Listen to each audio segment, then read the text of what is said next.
Defending Israel with David Harris on JBS is made possible in part by a generous gift in memory of Eric and Mira J. Spector, the Paul and Lynn Late Family Foundation, To Life, to Love, Barbara and Bob Goodkind, the Patricia Worthen Ullman Foundation,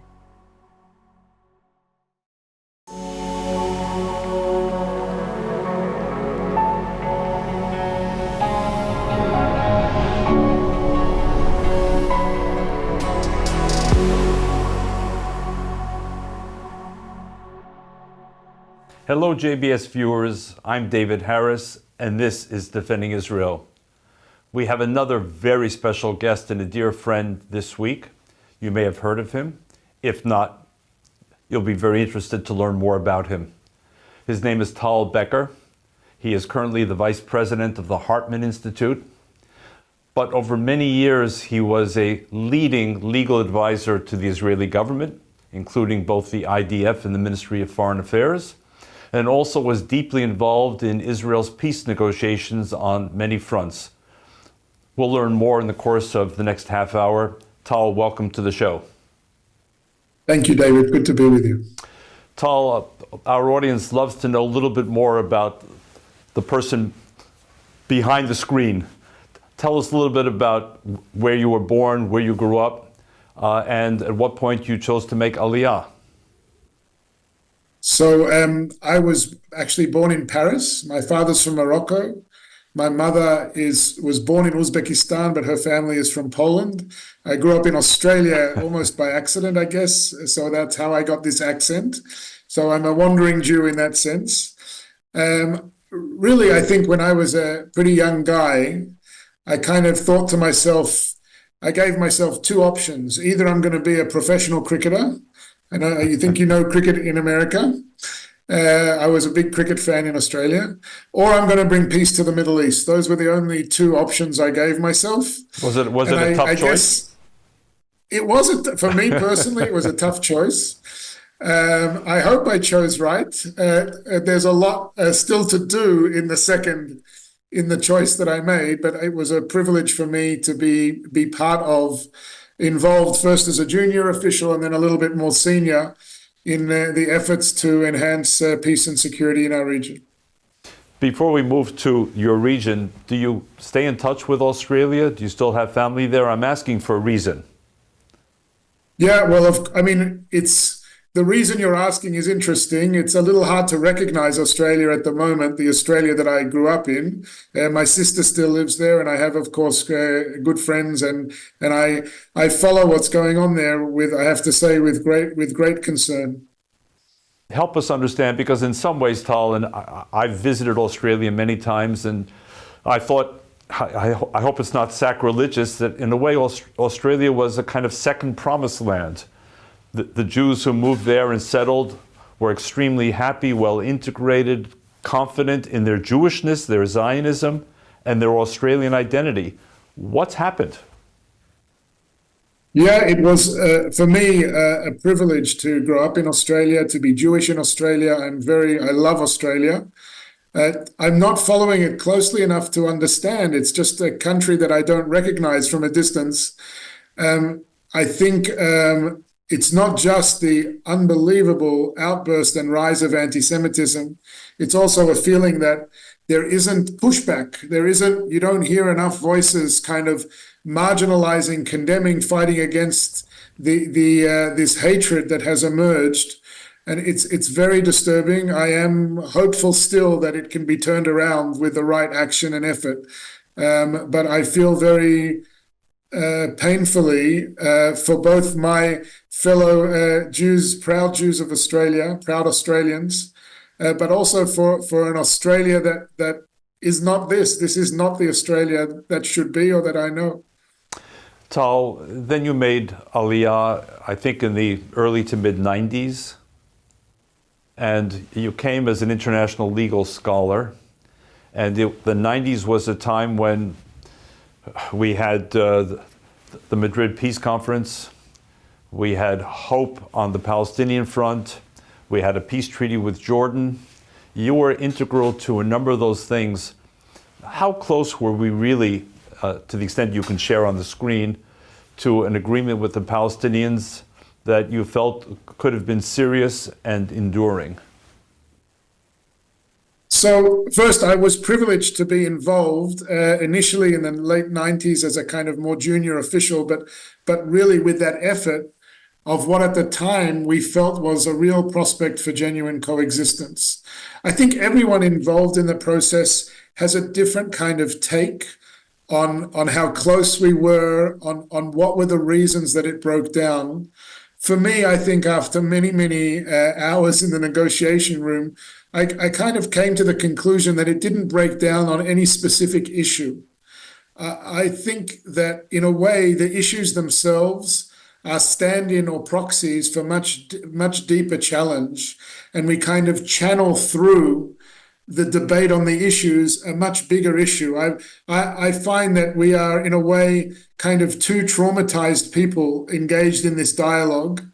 And I think that the societies themselves, both societies, the stories they have about who they are, what they think is possible, has made it very challenging to do the diplomatic choreography. You know, I would say, David, that I think a lot of attention is paid on, you know, do we do this in a bilateral negotiation? Do we do refugees first or security first? Or how do we do the diplomacy of this? But for me, it's so much more important to invest first in the societies and in what their own identity stories. And, you know, I feel, for instance, on the Palestinian side, such a dominant part of the Palestinian narrative is essentially that we are like the French in Algeria, that this is a story of decolonization. And to see the Jewish people in their ancient homeland through that prism, to kind of erase the Jewish connection to that land, makes progress very, very difficult. I think on the Israeli Jewish side, there is a kind of a deep skepticism about whether peace is possible, given the Jewish experience, given the reality, I think, of Israel's story, given the depth and scope of the hatred and the kind of what we've seen after October 7th, you know, come to, you know, even greater into the public awareness, this kind of genocidal component in ways, I think, that really raise questions about whether we can ever realize that kind of vision. So both societies don't have a kind of internal sense of what's possible that enables you to address the issues in the negotiating room in a more realistic way. So, bottom line, after October 7th in particular, Tal, and obviously like all Israelis, you've lived through this minute by minute. Is there any reason at all for long-term optimism, or are we all going to succumb to despair in the belief that this conflict is not resolvable? Yeah, I have a few things to say about that. I think the first thing is that there's no university you go to get a degree in what's possible. Yes, and I think that Zionism was always a story of imagination. We always had a dream about what's possible, even if it doesn't feel realistic. The reality is, I think, amazingly, that we are in, strategically speaking, a stronger position than we've been in for many years. I also don't think that peace is a kind of binary. It's not like there is either complete peace or complete absence of peace, right? When we think about security, we're able to conceptualize it as having more security or less security, not in absolute terms. But for many of us, when we talk about peace, we seem very drawn to this kind of utopian idea of peace. If we think about peace as something you can have more of or less of, then I think there is a lot of reason for hope, because there's always more you can do. Just like you can always increase security, you can always improve on peace. I think the normalization process offers us a tremendous opportunity in that respect. I think the setback to Iran and its proxies offers us a tremendous opportunity in that respect. And I believe in something I call the permanent possibility of the presently unimaginable, which basically means which basically means, and I think it's true of Jewish history and true of Israeli history, that none of us are experts in what might happen. Our obligation is to work towards it and to try to make there be more of it without illusions, without being naive, but also without giving up our aspirations. I don't know what Zionism is without dreaming, without an aspiration, or what Judaism is without that kind of idea. We would never have had a state of Israel if we were not dreamers. And I think, we're at a moment now where, despite all the tragedy and pain and trauma, we also have a lot to be proud of and a lot to aspire towards. Great food for thought. Speaking of which, in December of 2016, then Secretary of State John Kerry, speaking at the Brookings Institution of Washington, as you'll recall, asked himself the question in front of an audience, can the process be reversed? Can we first engage with sovereign Arab countries and only then come to the Palestinian issue? And his response to that was the famous 4 no's. Fast forward 4 years, you were very much a part of the process, and we have 4 yeses to John Kerry's speculative 4 no's. What explains the 4 yeses, and what lessons does it teach us for the next stage of Middle East diplomacy? Well, I think the first thing it teaches us is how to be allergic to kind of certainty about what's possible and not possible. I think, all of us have been chastened in that respect.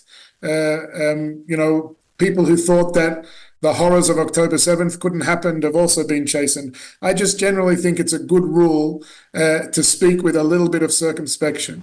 In terms of the Abraham Accords themselves, I think there isn't one factor that played it. I think there are a whole host of them. One is that, in fact, we invested in these relationships for decades before they became public. And I think there was this long process that HAC was also involved in, as you know, to build these relationships. I think there was, of course, the tremendous investment that the Trump administration put in this that made a lot of difference. I think there was the courage of Mohammed bin Zayed, MBZ, who was willing to make this decision at the time. And who was the leader of the UAE, for viewers? Leader of the UAE, that's correct. What about the Iran? What about the Iran factor? There are a number. Yes, and I was going to get to that. I think that there were a set of kind of common opportunities, but also an understanding of common dangers. Fundamentally, though, I think that what the Abraham Accords in particular represent is what I call a movement away from the argument about who the land belongs to the understanding that we all belong to the land. We are all children of the Middle East. We all have a responsibility for shaping its future. And I think the partners in this process looked at the region.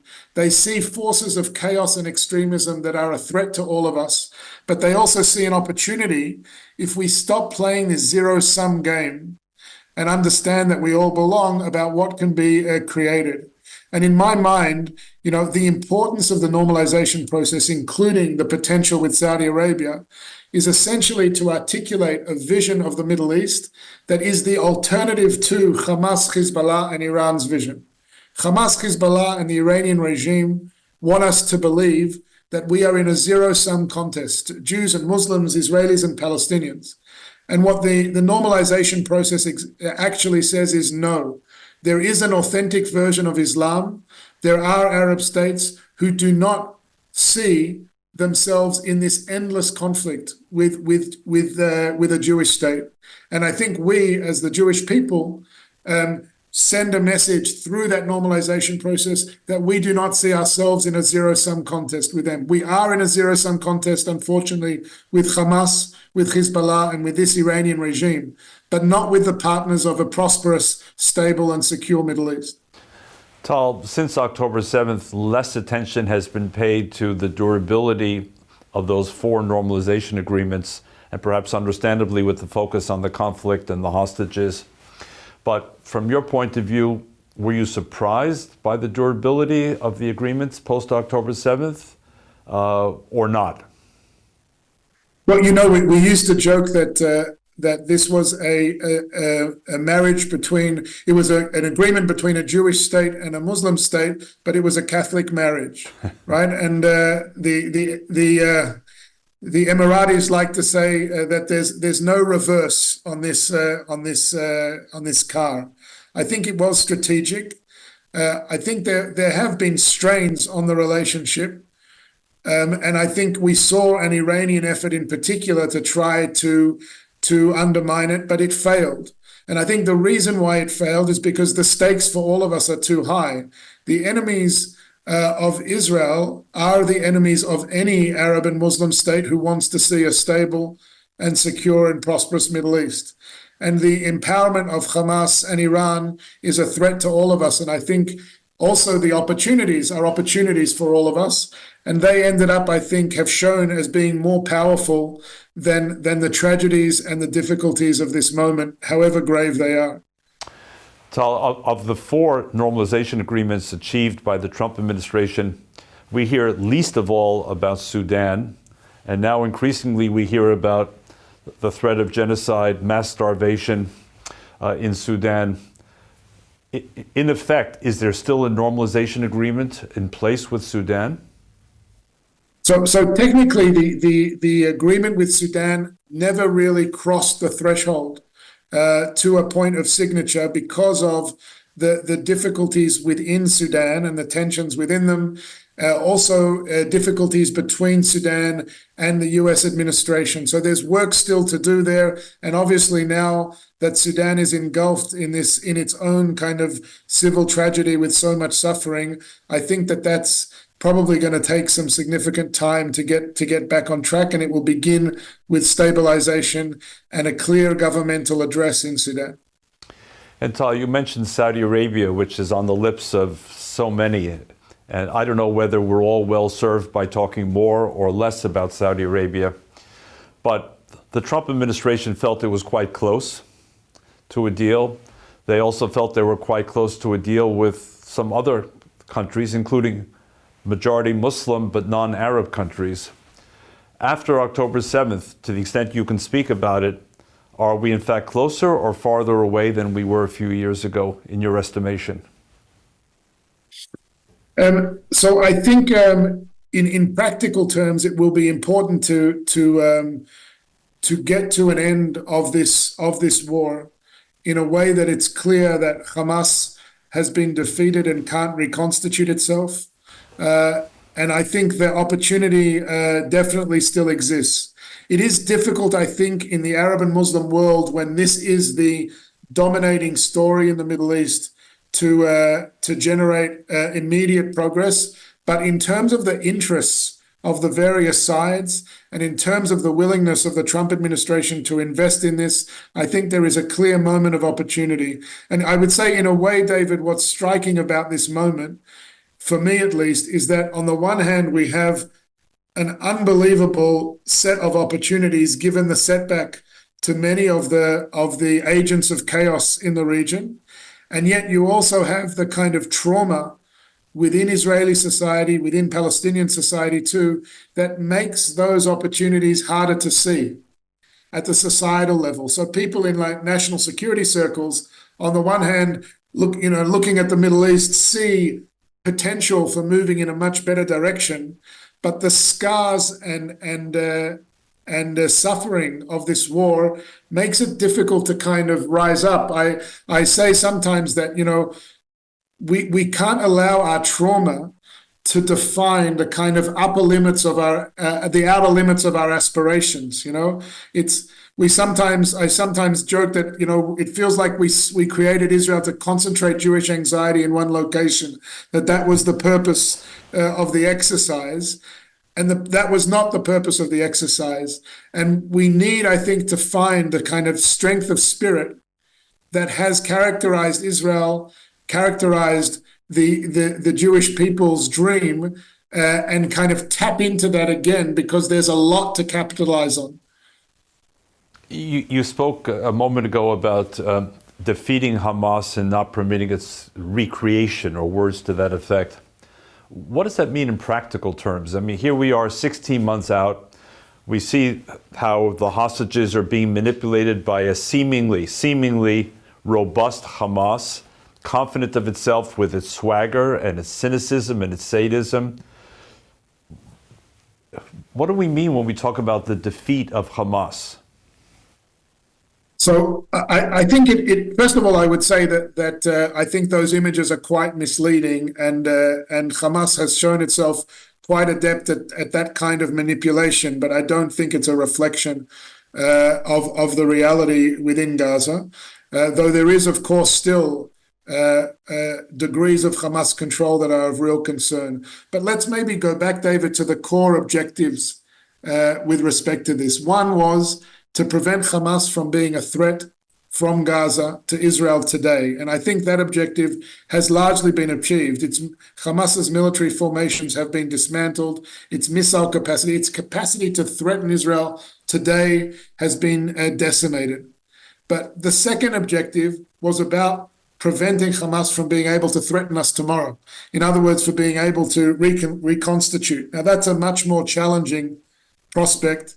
It requires, first of all, really dealing with an insurgency that may not be able to threaten Israel, but is still able to threaten Gazans and still able to create a reality where an alternative governance structure is harder to create. And I think that's going to be a longer challenge than people imagine. And I think a third element here, which is connected to it, is not just about confronting the capabilities of Hamas, but it's about confronting the story that they tell, undermining those set of ideas. You know, there's a famous line, a criticism of Israel, that you can't kill an idea. I'm sure you've heard it. But, you know, first of all, I would say I think you can kill an idea. Ideas are undermined all the time. Rollerblading used to be cool, right? It's not cool anymore. Ideas can be killed, but ideas are not killed by militaries. What militaries do is try to take away capabilities, the ability to use territory as a platform. But we do have to, as part of our effort to create conditions for an alternative reality in Gaza, also to really, in my view, make progress on the normalization track and show that there is a different way in which Israel and the Muslim world can cooperate. So in other words, one of the terms these days that's frequently heard is de-radicalization, sort of drawing from the example of post-war Germany and the denazification and pacification of the German people. Do you actually see practical strategies over the longer term for achieving that de-radicalization, that reorientation, that Gaza will begin to look like the UAE, not just physically, but if you will, mentally? So I think that it's not an objective that we can abandon or give up on. I think it's difficult. I think that, you know, so much of Palestinian identity is tied up with a certain set of ideas. I wish it wasn't that way, but it is. But I think that we do need to take heed of the fact that we can't go back to the way things were. October 7th, in that sense, I think was a watershed moment in the sense that we have to create a different strategic reality. I'm not arrogant enough to say it will succeed, it won't succeed. What I know is where we need to put the work. And it isn't enough, in my view, to work on demilitarization without thinking about how do we create dynamics and de-radicalization. Not just demilitarization. No, I said it's not enough.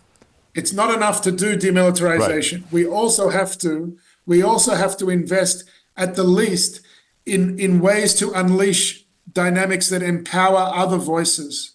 Now, that is probably not going to bring the Messiah immediately. These are long processes, and there are a lot of lessons to be learned from successes and from failures. And it may be an incredibly difficult process, but I don't see what we lose by investing in it. I see what we lose by not investing in it. And Tal, we just have a couple of minutes left, and it's a big question, I know, it's an unfair question, but you've had extraordinary experience at the United Nations, from New York to the International Court, and everything in between. Thoughts and reflections. Some Israelis say, using the Hebrew acronym Shmum, the UN is worthless in effect. It can't be fair. What's your experience been with the UN?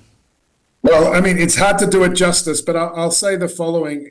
I think the UN institutions have wonderfully noble aspirations, but they have shown themselves to be incapable very often of realizing those aspirations. And I think there's a fundamental dynamic at play in that the agenda and resolutions of UN bodies very often are dictated by those forces who are opposed to the very ideals of the UN itself. The mafia doesn't write a great criminal code. And the result of that is that when you have institutions that in reality are governed by forces that are anathema to the rule of law and the advance of democracy, you have a real problem.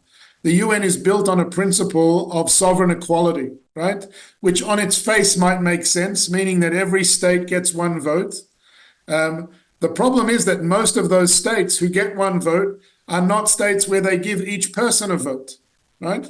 It's one state, one vote for states without one people, one vote. And it's not likely that when those countries are needed for the adoption of a resolution, for example, if you need the agreement of those kind of countries for the adoption of a resolution, it's highly unlikely that what is animating them is respect for the rule of law or the advance of democracy and peace. And what has happened, I think, is that it made me think, David, there's this saying, I think, of Bismarck, that if you want to eat a sausage, don't find out how it's made. Yes? And I think it might have been said about the UN. If you want to eat the UN, if you want to accept the UN's legitimacy, you need to ask hard questions about whether that legitimacy is deserved. And if the decisions made are essentially dictated by forces that are opposed to the UN itself, to the UN's ideals itself, we shouldn't be eating the sausage.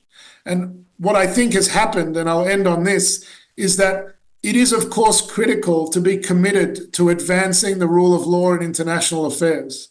But what many states do is conflate their commitment to the rule of law and their kind of blind belief that these institutions are engines for advancing the rule of law. Sometimes they might be, but very often it is those who are most opposed to the rule of law. Look at the Human Rights Council, for example, very often in the General Assembly as well, who are shaping the agenda. And I think the least the West can do, the least that those countries who are committed to the rule of law can do, is not eat the sausage if they know how it's made. Which also explains, JBS viewers, why I believe that no UN body has ever condemned Hamas by name.